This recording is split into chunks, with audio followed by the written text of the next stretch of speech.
cup at a time. Yeah, this is tea time. Making a difference, one cup at a time.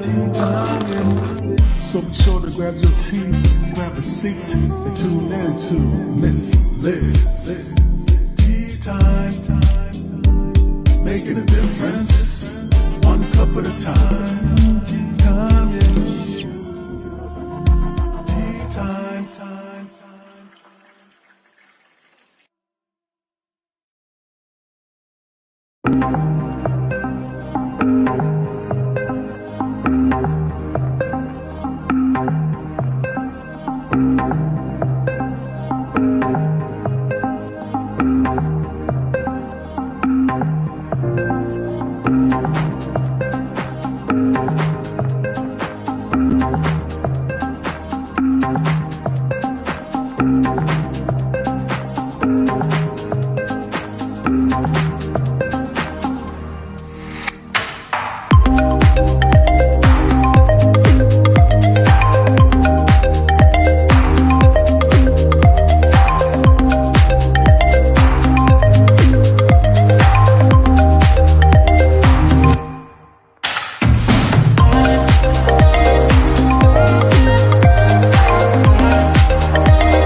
Well, good morning and welcome to Tea Time. That's right, we're back here with a new week and some new guests. And this morning we are joined with Dr. Jeffery Scales. That's right, we are joined with Dermatologist Dr. Jeffery Scales. And we are going to talk about a lot of things. We're going to talk about skincare, cosmetics, medical, skin cancer, all of that good stuff. So grab your tea, grab your coffee, grab a glass of wine, grab whatever you'd like to drink this morning and join back and sit and enjoy Miss Liz's Tea Time. Because on Tea Time, you don't need to drink tea. Disclaimer for Miss Liz's Tea Time live show. Let's get that in there, and then let's get this incredible bio of this incredible man, and then we will serve some strong TEA dermatologist style. So, disclaimer for Miss Liz's live Tea Time show. Miss Liz, myself, is going live using StreamYard. Before leaving a comment, please grant StreamYard permission to see your name at StreamYard.com. Please be advised that the content brought forward for any Tea Time show hosted by myself, Miss Liz, is always brought forward in good faith. However, it may bring forward dialogue and opinions that are not representative of my platform. The facts and information are perceived to be accurate at the given time of airing. All Tea Time guests and audience participants are responsible for using their good judgment in taking any action that may relate to the discussion. The content brought forward may include discussions for some where they may mostly be at risk. It is significant to know that the show is engaging in discussion forums only to offer and inspire awareness and connection and is not providing therapeutical advice. If you have any questions about the disclaimer or the panelist discussion, you may freely contact me, Miss Liz, through my email at bookingmissliz@gmail.com. Moving forward, should you choose to voluntarily participate in today's show in any aspect, I myself, Miss Liz, welcomes you. And should you decide that the show is not made for you at this time, I respect that, and I will see you at a later show at a later date and time. And again, all tea times this year are done on Thursday unless they are a rescheduled tea time. So be sure to check out. Thursday, we have 3 shows in the morning, afternoon, and evening. Now let me introduce Dr. Jeffery Scales. Dr. Jeffery Scales is known to patient and staffs as Dr. Clearskin. He is a board-certified dermatologist with a private practice in Durham, the North Carolina Center for Dermatology, that offers cosmetic and medical services. At the North Carolina Center for Dermatology, our philosophy is simple. Your care is the heart and soul of our practice. He has also produced a line of skincare products, Dr. Clearskin, which we'll be talking about this morning on Tea Time. He has been practicing dermatology for 25 years, and he has observed that there are particular skin problems that affect people of color disproportionately that have been neglected by the skincare community. He believes that his experience as an African American dermatologist treating these problems has given him special insights on how to help those who suffer from them. He curated these products with plant-based ingredients to help those people with these problems. And again, Miss Liz is starting to have issues reading. So I'm going to get Dr. Jeffery in here, where I'm going to grab a cup of tea, sip of my tea, and we're going to sit and we're going to serve you a good tea. For the rest of Dr. Jeffery Scales' bio, please check out Miss Liz's Facebook page. Let me get Dr. Jeffery in here. Dr. Jeffery, welcome. Thank you very much, Miss Liz. Thanks for having me. Yeah, these little screens sometimes they get my eyes, and then I get all like so. So welcome, and it is a pleasure to have you here. So could you tell us a little bit about who you are, how you got into dermatology, and all of that good stuff? Yes, my name is Jeffrey Scales, and I'm a dermatologist, and I am originally born in the state of North Carolina and raised in the Washington, D.C. area. I have had the great opportunity of living in several cities. I went to school in Atlanta at Morehouse College, which was a very inspirational experience for me. I received my medical degree from the University of Pennsylvania School of Medicine in Philadelphia. Then I trained originally in pediatrics at the University of Chicago. And from there, I practiced pediatrics for a number of years. And then I came back to train in dermatology at Wake Forest Baptist Hospital in North Carolina, my home state. And since then, I've launched a private practice. I've been here, good gracious, going on 25 plus years. And I practice dermatology with a specialization on children and people of color and diseases in general of anyone in Durham, North Carolina, home of the Duke Blue Devils. So, Dr. Jeffery, what is a dermatologist for the viewers out there that may not know what it is? Sure. So a dermatologist is a doctor that specializes in the care and treatment of the skin. It can involve the skin, the hair, the nails. So we spend a lot of time studying the skin, learning about the pathophysiology that comes up with the skin and ways to treat it and improve it.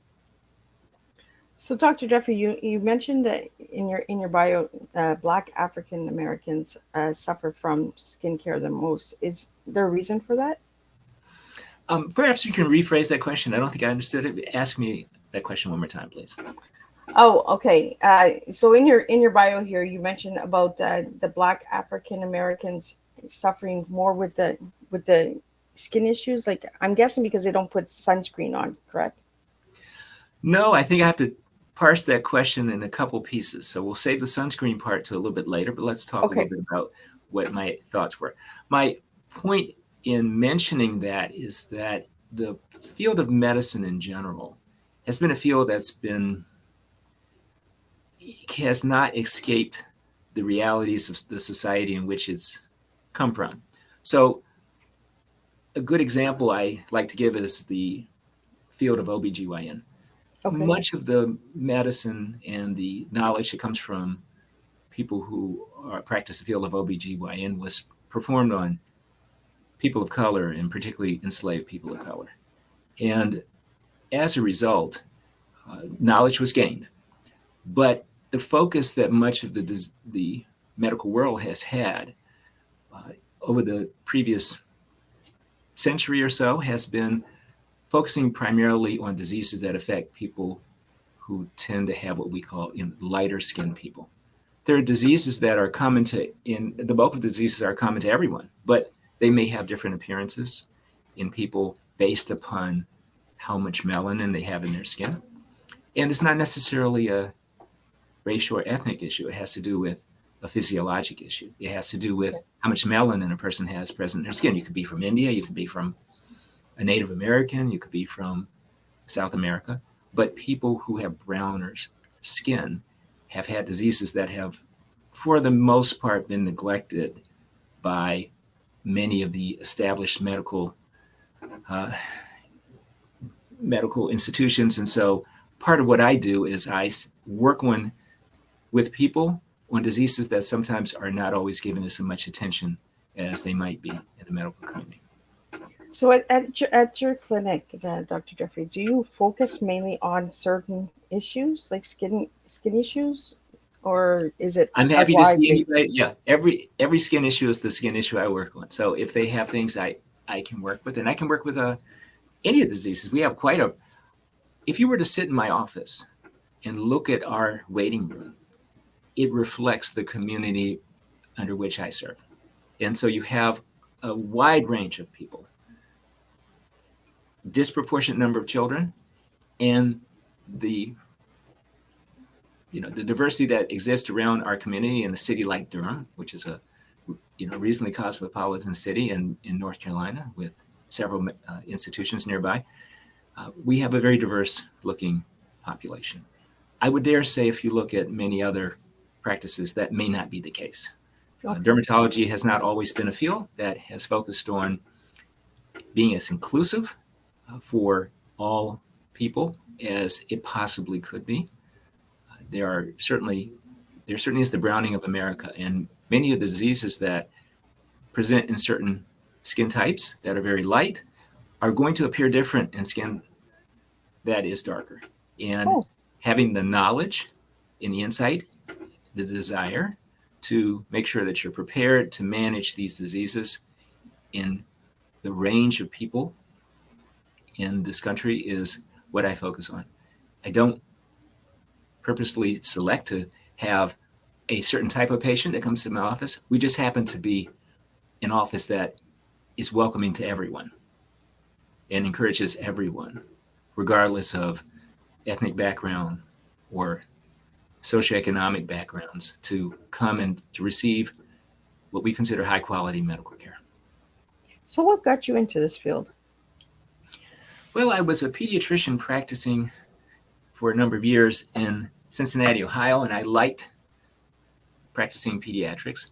But I realized at the end of my training in pediatrics that I really enjoyed my last rotation, which was pediatric dermatology. I had the opportunity to train with a wonderful woman at Children's Memorial Hospital, and she was very helpful and very nice, and I just really was smitten by the specialty as I was finishing my training to be a general pediatrician. So I practiced for a number of years, and then I got the great idea to consider going back to train a bit more. So I applied to a number of institutions, and I interviewed at a number of them, and was fortunate enough to land at Wake Forest Baptist Hospital. And I trained there with some wonderful people and have since stayed in the state of North Carolina. I have a wife that's a physician that works at the UNC Chapel Hill. She's a pediatric emergency medicine specialist. So the two of us can practice medicine in a very nice environment, and that was the reason that I ventured down this path. So what has it taught you about yourself working in this field? Interesting question. I don't think anyone's ever asked that question. I think what it's taught me is that I have a particular, people's minds work different ways. Some people, I think, are suited for certain types of work. I realize that I am most productive when I can work with people closely. I can see a number of problems that in a day that require quick decision making. I like the fact that it's a field that is almost always a problem that you can see. I'm very visually focused. I like art. I have a number of art pieces behind me that I like. I have artwork scattered throughout my office from local artists, some prints from copies, let's say from Matisse. Matisse is one of my favorite artists. And so I enjoy visual things. And so having the opportunity to go out and to see patients that might require some attention and to have them come in and to be able to help them many times has been really rewarding for me. And I think we seem to always overlook a doctor. Like, why did the doctor get into this field, And I think we need to understand, like, as you're sharing your answer here, Dr. Jeffery, you're sharing about art and, the love of the quick decision making and stuff like that. Sometimes we forget those little things and we just think doctor, right? Oh, we got to go see the doctor. But the doctor also is a person. You are an individual, who have your qualities and your passions and hobbies and that as well. And that's why I asked you that question, is because we sometimes forget, to ask the higher professionals like yourself, Dr. Jeffries, who you are and why you got there. So I think now, it's funny you should mention that, because sometimes I'll have patients call me late in the day or in the evening, where they'll find out I've been on vacation.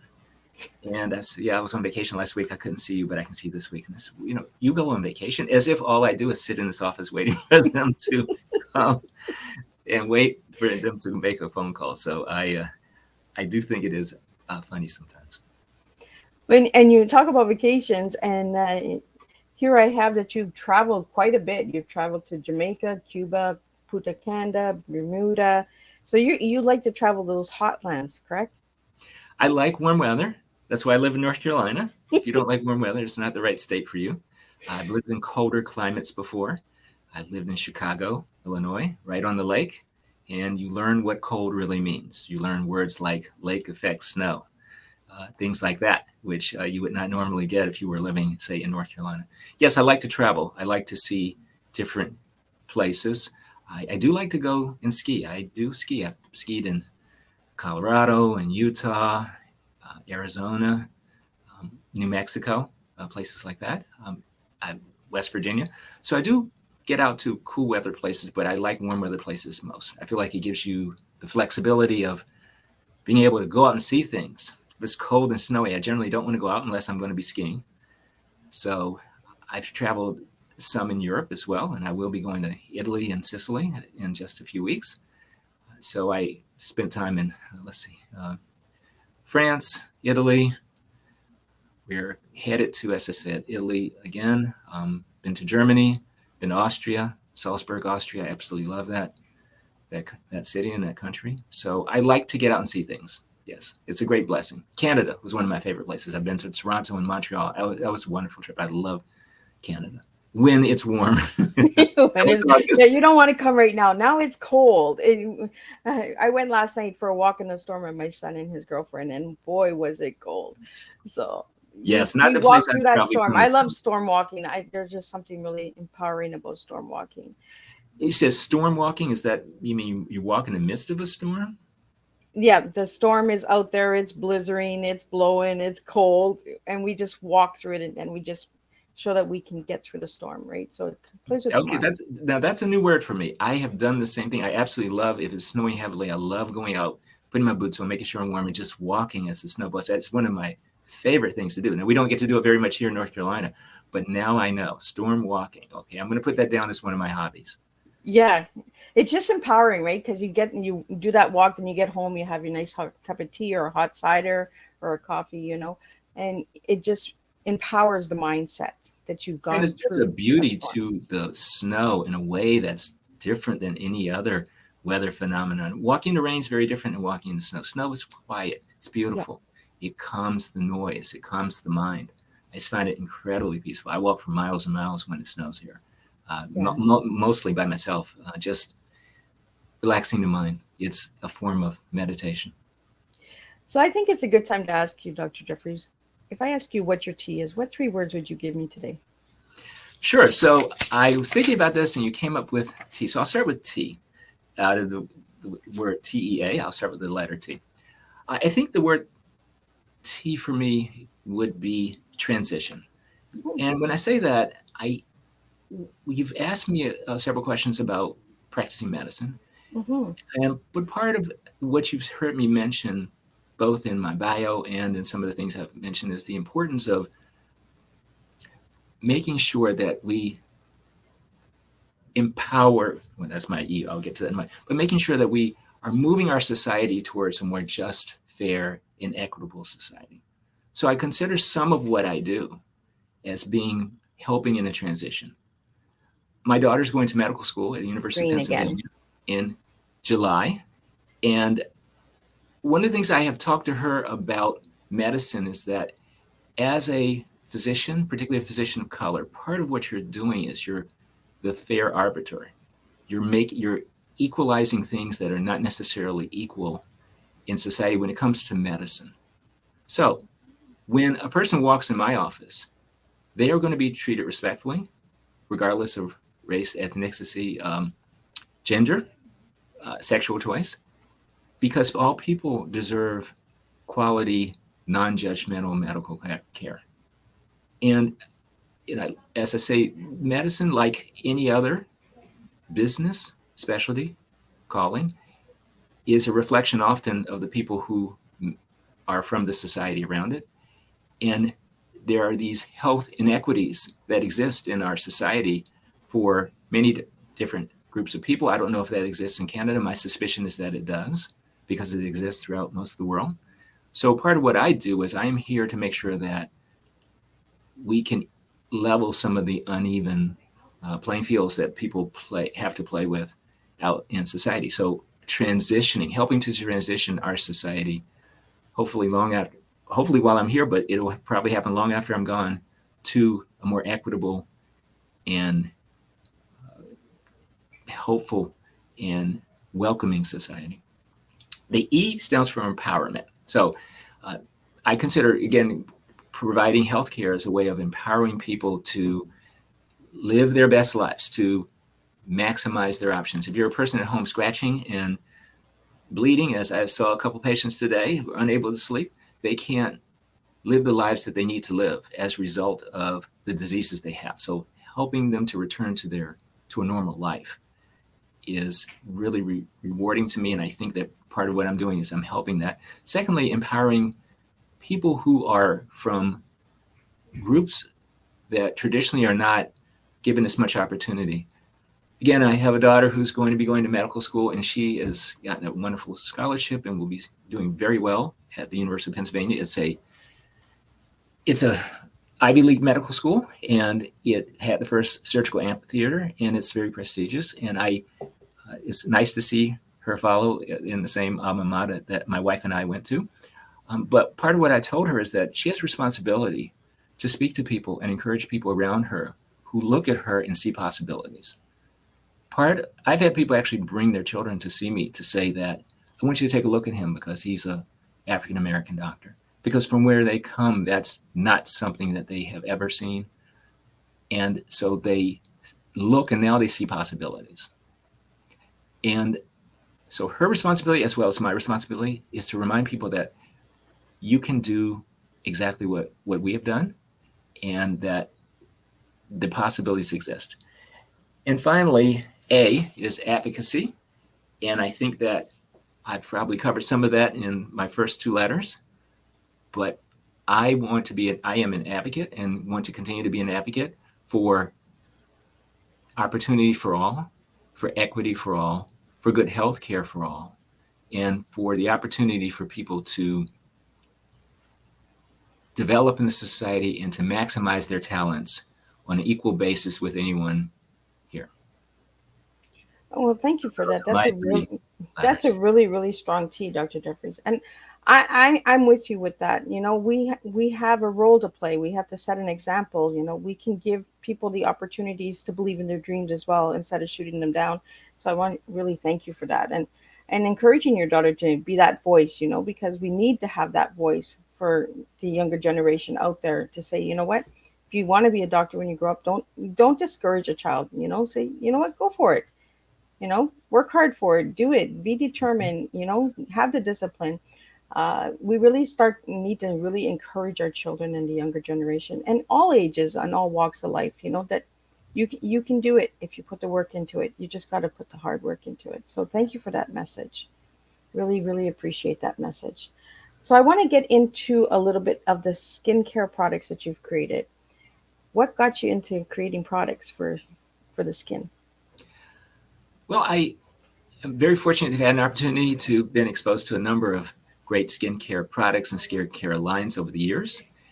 But what I have focused on are shaving difficulties that occur with people, oftentimes people with very curly and difficult hair in the beard area and the scalp and in the private area, underarms and things. Many of us, almost everyone shaves at some point. And there are shaving problems that occur that can be really problematic for some. I've seen a number of people who have had difficulty with shaving on the face, and they'll end up with scarring, permanent scarring, all sorts of things as a result of not being able to manage it as well. So the skincare line I've come up with, Dr. Clearskin, has some products in it that can help minimize the complications that might come from shaving. This can be for ladies in the bikini area, men on the face, perhaps the scalp, the neck. They are designed to keep the challenging things that occur with shaving to a minimum. So when you're talking about the scarring of shaving and all of that, Dr. Jeffries, is it because we're not shaving properly and we're not aware of how to shave correctly? Like what causes all of that scarring and ingrown hairs and all of that good stuff? Well, it's an anatomical issue. So if you were to look at a person with a background from Asia who has very long, straight hair, the hair shaft, the part of the skin that makes hair, is very straight. And so the hair consequently grows out of the skin straight with very few opportunities to grow back in the skin and to lead to inflammation. With Caucasian people, it tends to be more elliptical. And in people of color, it tends to be more like a corkscrew. And so if you were to cut the hair very short in all three of those patients, the likelihood of having inflammation from hair that turns back into the skin, escapes the skin and then turns back into the skin, is greatest in the person that has the corkscrew hair. So as a result, I have chosen a few things that people can use in an effort to try to minimize that. Okay. In those same patients where they've had the hair that turns back in, they may get secondary infection and scarring. And so a person may go from having just some shaving difficulties to now having some permanent scarring in areas that can be quite challenging. The second thing is that as a result of shaving with more challenging hair, with the corkscrew hair, you can end up with inflammation that ultimately ends up with extra pigmentation. So you'll see people with darker areas of melanin where they have had to shave frequently. And so, again, these products are designed to try to help minimize some of these complications that occur. So when they put this cream on that you've created, Dr. Jeffries, it takes away the scarring or it lightens it? Like what does it do? No, what it does is it tries to minimize the likelihood that these hairs are going to return to this and turn back into the skin. It's not a medical treatment. It's a way of a multi-step process that tries to keep, again, people from having the complications that lead to the problem in the first place. The things that you mentioned, scarring and difficulty, are things that need to be addressed by a physician. Okay. So is there a certain name for this? Like a doctor's term? Sure. So if you were to have difficulty with shaving on the face, the term that we like to use is pseudofolliculitis barbae. It's a 3-letter word. It's obviously Latin. It just essentially means this almost pseudo, like inflammation. And it happens barbae in the beard area. There's a complication that happens on the back of the head, which is the same, where people get their hair trimmed and they will get the same complication, but it has a different name. It's called acne keloidalis nuchae. That many times can lead to scarring. It's relatively common. And for ladies and anyone that shaves the rest of their body, you can have difficulty in the axilla, the underarms, and the private area. And the term we would probably use for that would just be folliculitis. So again, these products have been curated in such a way that they can assist with keeping that to a minimum, keeping the complications to a minimum. So we have a question here for you, Dr. Jeffries. Is this cream put on before shaving or after shaving? There's both. So I'll talk about the shaving difficulty with the beard. There are a couple things you would do. First, you would you cleanse the skin and you use an abrasive scrub on the face, and you put a pre-shave oil on, which helps decrease the friction as a result of shaving. And then you apply shave cream over the oil. You shave with hopefully a fresh blade. Then afterwards, there's a moisturizer that includes a retinoid. A retinoid is a type of vitamin A cream that you apply to the skin that has been shown in some studies to decrease inflammation and decrease the likelihood of having shaving complications. So it's a multi-step process that helps to shave. I think most of us, if you think about it, we're all taught to shave in some way or another, be it your legs or your face. And it's something that's really common and has a number of complications that occur as a result of unwanted hair removal. And we're all going to continue to shave. But the point being that sometimes people just take a little I talk to ladies often who take a razor and they put a little soap on their skin and they just shave themselves. Considering the complications that occur, I don't think that's enough effort putting into preparing for that moment. And the same thing with the beard.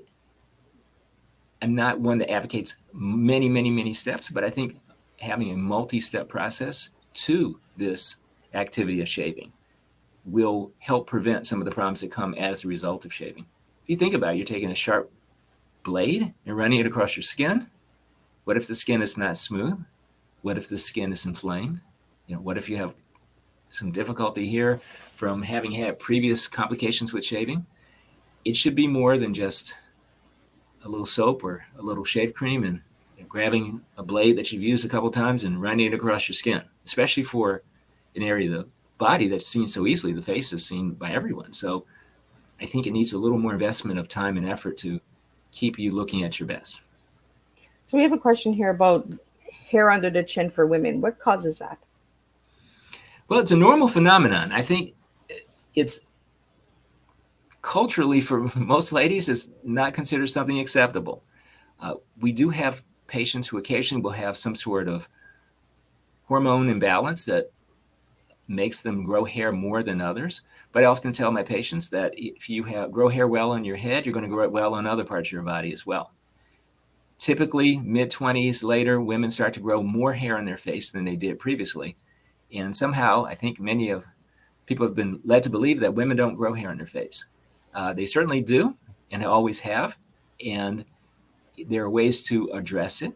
I find a lot of women use tweezers and yank hairs out of their face, skin. That can lead to significant complications and significant permanent scarring. So there are ways to address it. It's interesting to me, the number of people I meet who are very happy shaving their arms and their legs, but would never shave their chin. Yet they consider it a masculine event to do such a thing, but you're just removing hair. And if you're prepared to remove hair in other areas, certainly the face is in need at times. And so I don't ever think of it as being different, but psychologically for many of them, it is quite different. So I try to provide, again, this product line, Dr. Clearskin. GetDrClearskin.com is the website. I try to provide products that can keep some of those complications that can occur in all those areas to a minimum. So, Dr. Jeffery, how do you feel about a product that removes the hair, like you put it on and then you just wipe it off? I think it's a great choice. I try not to tell people how to remove hair. If we were to list the numbers of options, they would include things like shaving, chemical removers, as you mentioned, yep. Electrolysis, waxing, laser hair removal. The chemical remover can be quite good. It keeps you from having to apply any sharp surface to your skin. What you will find occasionally, though, is that it may not be effective enough in some areas. You may also find that some people have irritation on their skin as a result of having used these. So you see people with contact dermatitis or redness or swelling that has occurred as a result of using these products, which can lead to another skin problem, such as inflammation that leads to extra pigmentation in the skin. So I think they're great products. They can be a little dicey on the face, but certainly appropriate for the face, and they work well in the lower parts of the body.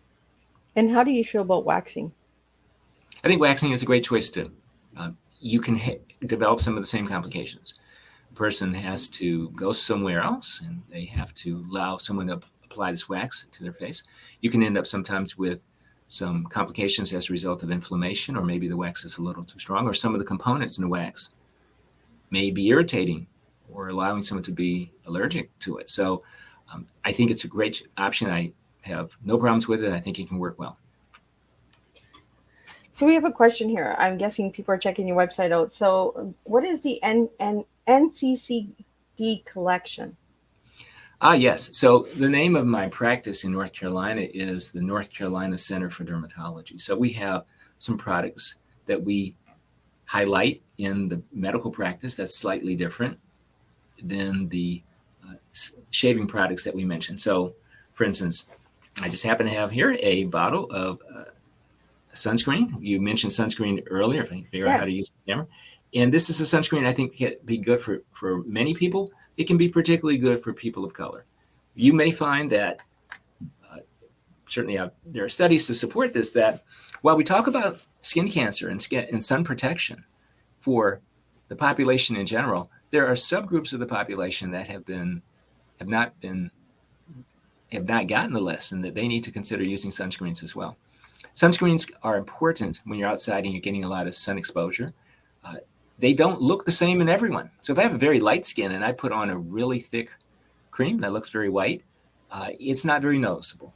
If my skin is very dark and I put a cream on, looks something like house paint, and I look very gray and greasy, that's not something I'm probably going to do very much.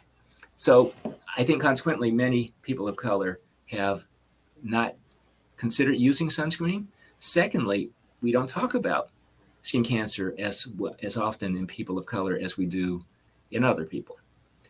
The risk of skin cancer in people with browner skin is a fraction of what it would be in, say, a person that has very light skin, a Caucasian person, for instance, but it's not zero.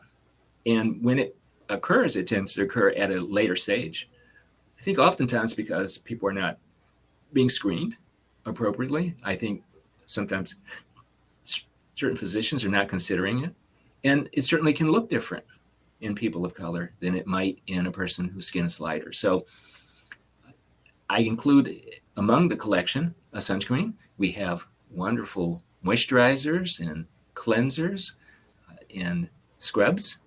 And so we offer a range of very nice products that can be used to make you feel good and help your skin.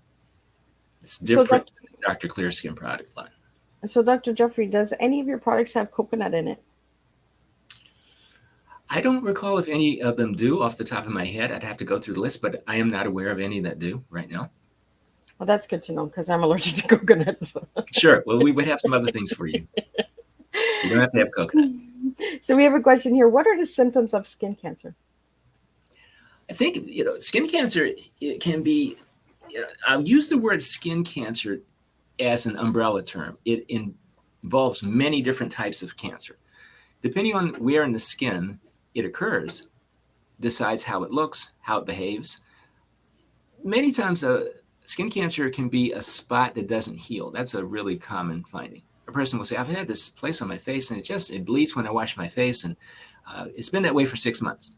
Okay, your skin shouldn't bleed when you wash your face, unless you're doing something really abrasive to it. And it should certainly, if you were to bleed a bit, it should stop very quickly, within a week or less. So persistent places that don't heal, growing moles in a way that are not like the other moles, rapid growth of things. It takes a trained eye to try to determine which spots are the ones that we need to pay attention to. That's why you can go to see a skin doctor there in Canada or here. Sometimes it's very obvious. Many times it's not. If you're at the point where you're having significant symptoms like itching, burning, bleeding, pain, that's not a good prognosis. So if you have doubts about anything, certainly you can look at things online, but even there, it can be hard to determine. I think people have decided that Dr. Google is capable of giving them the same level of care. I don't think it is. So even for the people who spend their lifetimes looking at these things, it can be complicated. So I always tell people, if you have any doubt, just let the doctor take a look and they can help you decide whether it's something to be worried about or not. Well, and I'm glad that you brought up Dr. Google, because Dr. Google puts a lot of panic into a lot of people, because they usually see the C word on almost everything. If you do Dr. Google, cancer comes up a lot when you do Dr. Google. Yeah, I will say, I tell people Google's a wonderful invention, and now we've got Chat GPT and other things that are coming. It's not a substitute for a medical professional, and it cannot train you to do certain things. I always give an example to someone. People will come to me and say that I looked at something on Google and this is what it says, and so I think this is what it is. And I'll ask them, if I went online and found some plans for a bridge, and I got the materials and went out and built the bridge over the highway near my office, would you drive your car across that highway? on that bridge? And the answer should be no, because I'm not an engineer. I may have the plans. I may have the steps. It doesn't mean I know what I'm doing. It doesn't mean I'm capable of completing any of the tasks. I would not drive myself over the bridge, and I wouldn't expect them to do the same. There are certain levels of knowledge that just can't be gained by someone with a push of a button and search engine optimization that ranks the top 5 of whoever's really good at doing that and paying their money to get it done. That's a substitute for people that know things. Yep. So, I can go online, I can learn about how to play basketball. Doesn't mean I'm going to be a great basketball player. So I think people have deceived themselves into thinking that they are more capable of doing certain things than they are, be it medicine or many other things.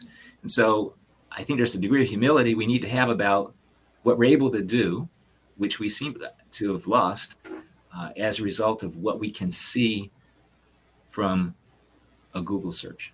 Exactly. I always tell my kids, leave it to the professionals. We all have these different fields of work, and that there's a reason we have doctors. There's a reason why we have nurses, and not just the medical field, that's any field. Any field, right? Yeah. I couldn't learn to be a great actor by going online and learning things I learned about acting. I would not go out and win an Oscar award for some performance. It's just not possible. There's expertise I have to learn from people who know what they're doing. And somehow we've gotten to the point where we think we're so capable of being able to do things that are not easy. Everyone doesn't play in the NBA. You can learn all the steps that you need to know about how to do it, but it doesn't mean you're able to do it or able to do it well or even capably. So I think it's, when it comes to medicine, I think people oftentimes find that they think they have that.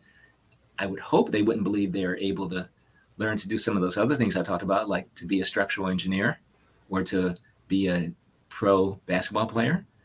But at this point now with Google and what it's talking about, I'm not sure anymore. I'm just not sure. Well, it seems like the mindset is, I want easy. I don't want to work hard for it. I don't want to put the work into it. I just want easy. And I think that's where a lot of people are going with Google and the chat GPT and all that. They just want simple, but they're not understanding the process. It's a very powerful thing. Well, if you think about it, it's a very powerful thing to have. What would take me hours to do in the library, people don't remember the card catalog. You may be too young to remember it, but you'd have to look up something on a little card and go down with a bunch of dusty books and find a book and hopefully find the right page. Hope the book was there and find it. You can find now in less than a second. And that's a really powerful thing, but it's not a substitute for knowledge. Discovering something that's been put through Google is not, and going to a website of unknown authorship, an unknown source, is not a substitute for knowledge and wisdom and experience under any circumstance. So as I said, I think we're deceiving ourselves. So we have a question here for you, Dr. Jeffries. They want to know how long it took you to go to school to be a dermatologist. That's a great question. So I went through high school, 18 years. Then I had 4 years of college afterwards, at which point I'm 22. Then I had 4 years of medical school after that. In my case, I had 2 residencies afterwards, but usually it's 1 residency. So for instance, if I wanted to go go straight into dermatology instead of going to pediatrics and then dermatology, I would have gone from medical school to a 4-year residency, which is really a form of apprenticeship. And then you're able to be ready to know something about dermatology. And then the real learning begins, which is the experience and the exposure that comes, the wisdom that comes from having seen things over time. Books are great, and it's important to know those, but you need to have a certain element of knowledge that comes from having seen things repetitively. Fortunately, in medicine, it's one of the fields that the more senior people in the field are held in high esteem because they often have seen things that many younger people have not yet and may see in the future. So it gives them a certain insight that you would not get just because you've looked at things in a book. And you've been in this field for at the earliest, I think I left that out. So let's see, 26. So if you started like I did and you went straight through, which not everyone does, but if you go straight through, you're talking about, you'll probably be finished when you're about 30.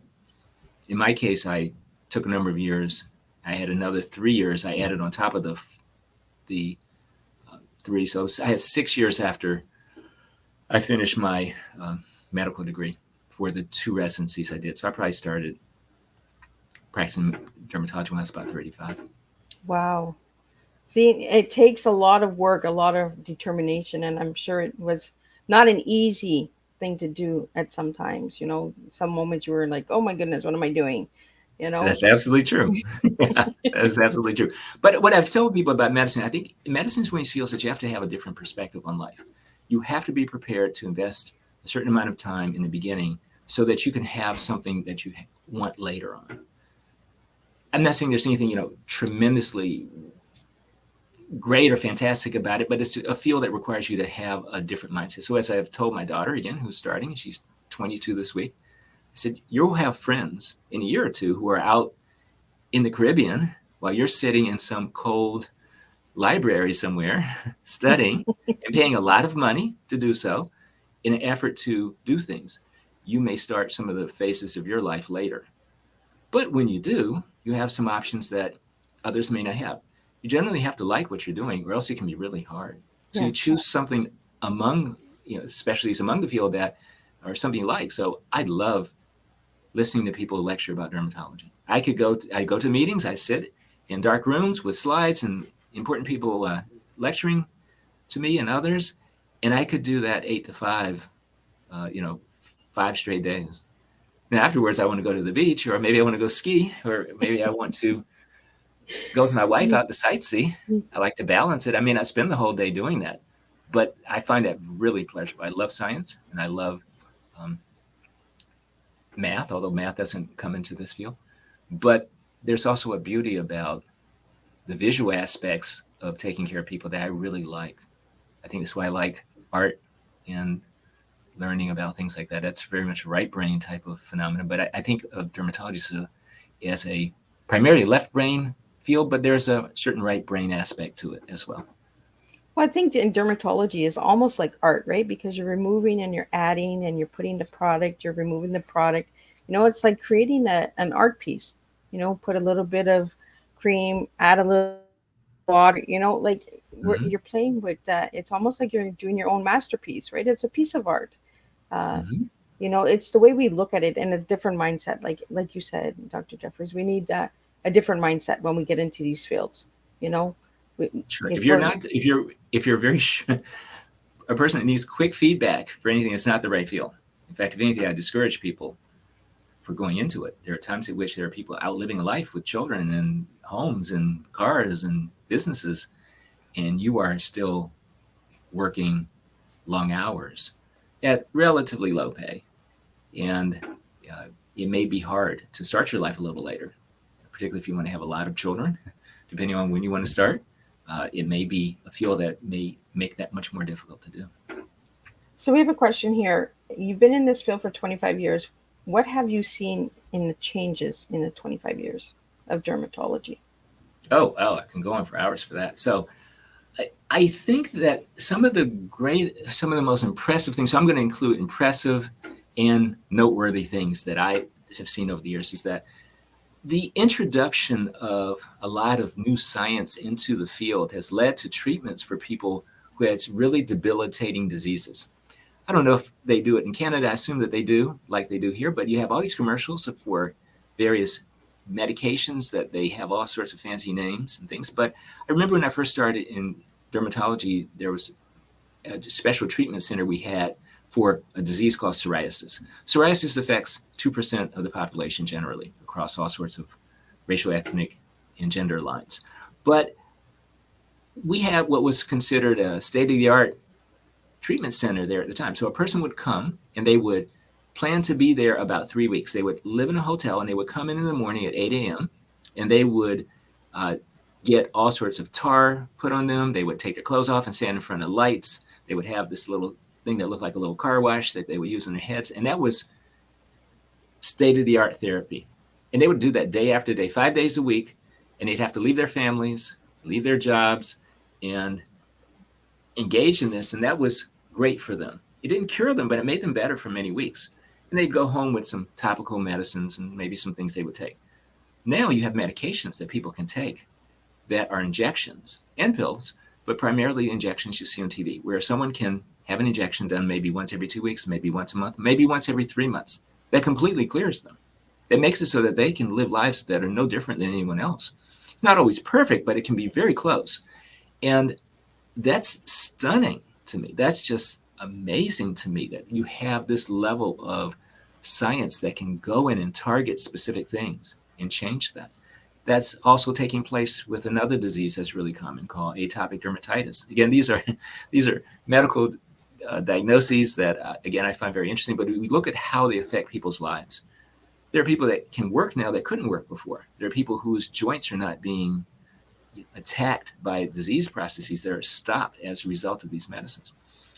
A lot of these medications are entirely too expensive, and they are very profitable for the companies which they that make these things, and that's very disappointing in many ways, but they are miraculous.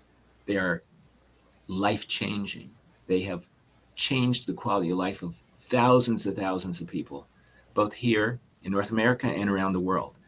And yes, we have to come up with another way of perhaps funding them and giving access to them, because they're not given equally to people in need. But they are just stunning and amazing things. And to step into a controversial topic, I'll just give my 2 cents for a moment here. But the introduction of COVID into the modern world, regardless of where it came from, that's of some debate right now, regardless of whether people actually believe it exists, it certainly did, because it killed thousands and millions of people. If you had ever told me as an adult that people wouldn't believe people are dying of a disease that's right in their community and dying in large numbers, I would have been astounded. But that's an entirely separate conversation. It goes to show some of the psychopathology that exists in the general public. But the idea that this disease came and someone was able to come up with a way of diagnosing it, then treating it and giving a vaccine, and changing the quality of life of people in such a short time is astounding to me. I mean, here it is. They started restricting things in March of 2020, and I'm sitting here in March of 2023 without a mask, walking most places without a mask, without being concerned about it. After what we've been through, it's just absolutely amazing. People have asked, well, how is it that they could come up with these treatments so fast? It can't be very good because they didn't take long enough. Well, some of the best scientists in the world were given a blank check to investigate this and to work on things in ways that weren't possible years ago. The science and technology we have now for medicine, in many ways, is just astounding, the level of knowledge people have and continue to gain. That's how you're able to do things like that. If you have thousands of people at the top scientists in the world all focusing on one disease. Right now, as it's gotten better, people have gone back to working on breast cancer and brain cancer and cold sores and all sorts of other things. But when that was happening, people were able to focus and to develop, and it was just an absolutely miraculous process. So it was so interesting to see how something could come to be. But nothing quite like that in dermatology, but these diseases that they're able to help now are so much better than they used to be. So there's still diseases to treat and still diseases to come, and new diseases come. That's another thing I think that's very interesting. People think the disease, new things can't come, only old things. And it's a very natural process that there's ebbs and flows of different types of diseases. There's a development of new diseases. That's part of the natural cycle of biology. That's been that way long before we were around. So when people ask about some of the things I've seen, all those things I mentioned so far are great. Eczema, psoriasis, cancer treatment, the survival rate for melanoma has gotten much better. The survival rate for squamous cell carcinoma has gotten much better. The ability to diagnose things, to see things in the body. Again, this doesn't relate specifically to dermatology, but the devices they have that can image the inside of the body now are astounding. I unfortunately got diagnosed with cancer a few years ago, and I had some imaging studies done and some treatment done that's completely cured the cancer. It was prostate cancer. And the technology they used, the devices they used were absolutely amazing. The laser technologies, the ability to image things are just, something out of science fiction. So all those things help. Again, if you get diagnosed with melanoma or something else, again, those are things that can help image uh, and make sure they know where the disease is. All those things are just astounding. The vaccines for all sorts of things. There were diseases when I practiced pediatrics that were very common that don't even exist. People don't even see measles anymore. They don't even know what measles was. Yeah, When I was you younger, mentioned that, and you're like, what is that? yeah, I mean, the average doctor that's practiced pediatrics has never seen measles. They never seen measles. They never seen chickenpox. They never seen mumps. These were things that we got routinely as children growing up that were normal. You're supposed to get those things. Yeah. Now, there are complications that came with it, like people losing their hearing and people dying from these diseases. I've seen people die from chickenpox, children die from chickenpox and die from measles. But these things just don't even exist at any real level anymore. And the vaccines and the capacity to help with that, you just eradicated diseases that were scourges of, of early childhood diseases. Polio is another example. We never saw polio. I was fortunate enough never to be exposed. My father-in-law got polio. He walks with a limp and he's been crippled since he got it. That was something that would affect people tremendously. Any child could get polio and die relatively fast, and it wasn't as a result of anything going wrong. It just was the normal function. And I think we've become quite spoiled as a society in general about what the expectations are and what it used to be. When people are afraid of these things, I wondered, would they prefer to have the diseases? Would you prefer your child to have polio instead of having a polio vaccine? Would you prefer your child to have measles and having the measles vaccine? People survive many of them, but not everyone does. And not everyone survives it and comes out normal on the other side. So I think all these things have just been incredibly interesting to me. And as I'm winding my career down, I plan to continue practicing for a number of years, but I just find it really exciting. It's been great. So, any final words before we wrap up your tea? We're just going along this morning. The 1 hour is almost over, and I'm learning so much incredible facts, and my viewers and listeners are really impressed with what you're sharing, Dr. Jeffries, because this is what we need. We need the education. We need the information. We need to bring that awareness. And you brought some really good things to the table this morning with your tea. So, any final words that you would like the listeners to know about dermatology? Sure. I will give a plug for the field. I think dermatology is an amazing field of medicine and practice. I'm very fortunate to have had the opportunity to have been trained and to be able to bring some of these skills that I've been taught to some of my patients. I think it's really exciting. Anyone considering going to the field of medicine should consider dermatology. Now, I will tell you, dermatology has become one of the most popular specialties to engage in. It can be practiced full-time and part-time. You generally don't have any nights when you're out of the hospital, out of the house. You can have a regular life. And so I think it's a great opportunity, particularly for people that want a family life. I look forward to being able to continue to see my patients and to take care of them. There's nothing as rewarding to me in what I do in my life as to have the opportunity to help people to live more normal lives. I have patients that have said wonderful things to me after having helped them with their cancer or with their psoriasis, the disease, to be able to go back to being a normal life, to be able to date. A perfect example I mentioned was psoriasis earlier, where people were getting those treatments. People walk around and literally skin drops off of their body and falls in the plate and falls over the floor. I mean, if we're not treated, and that really affects how people can interact. Some of them become recluses and they don't date, they don't have families. To be able to offer people an opportunity to go back to a normal life, to sleep all night without scratching and leaving blood on the bed and all sorts of things is been incredibly rewarding. I'm incredibly humbled by the opportunity I've had to work with people and to see this wonderful field develop right before me. Well, thank you so much. And thank you for sitting and having tea with me this morning. I really had a pleasure getting to speak with you. And I really want to thank the supporters and the people, the viewers out there that are sending in questions for all of these incredible tea times. We will be back this afternoon with a second tea time with Mona Baker from the United States as well. And she'll be talking about actionomatics. That's right, we're going back into those omatics. Last week we had symptomatics. Now we're having actionomatics. And it's about the movement. She's a former ballet dancer in the American Ballet Theater. So it should be a really interesting tea time to tune into this afternoon at 3. So again, Dr. Jeffries, thank you so much for joining me this morning for an incredible tea time on dermatology, skincare, skin cancers, all of that incredible stuff. I really enjoyed. And I believe we brought some really incredible information and awareness to these topics as well. So again, thank you.